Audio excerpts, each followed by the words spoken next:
tom, že teraz ide ukážka z roku 1989. Takmer predrevolučný čas, leto, jún.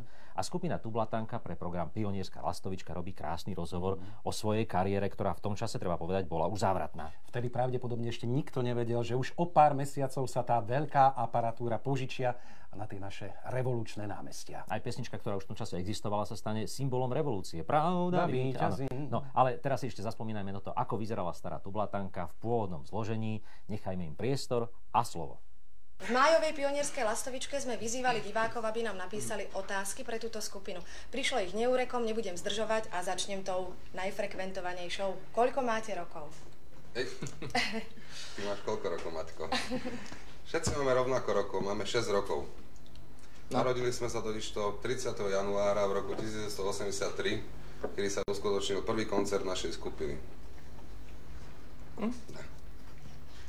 A čím ste chceli byť, keď ste boli malí? Tak ja som napríklad hrozne túžil byť archeológom.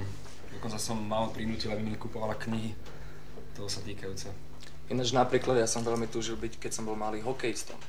Chodil som 8 rokov na hokej, hral som za bratislavské elektrotechnické závody a za Slovan Bratislava. Ovšem, jedného dňa sa mi stal taký úraz, že som dostal puk do nosa a nos mi spravil toto, že som mal moštek na pravej strane tváre.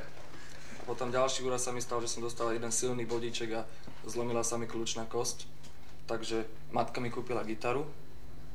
A v tej kultúre je to menej riskantné však. Takže v tejto kultúre to je ďaleko menej riskantné. Dávajú sa vám dievčatá metalistky? Tak to je taká dobrá otázka pre mňa. Tak mne sa všeobecne dievčatá veľmi páčia. Asi z celej kapely, asi najviac.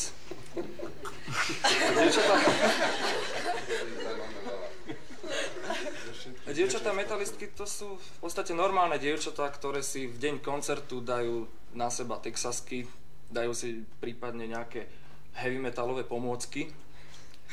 A mám rád dievčatá, ktoré proste zachovávajú si svoju nežnosť, milosť, jemnosť, takú milosť. To mám rád, keď dievča dbá o seba.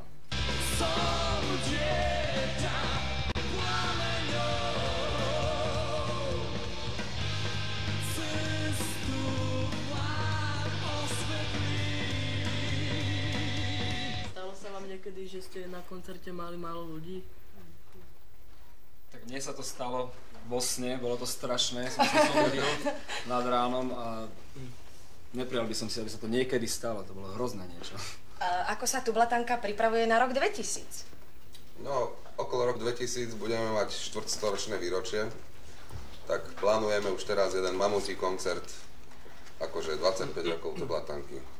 A myslíte si, že budete hrať stále takú istú hudbu? To jo. To vidíš, že jo. Ja sa teším. Aký máte pocit, keď sa vidíte v televízii? Sme v televízii?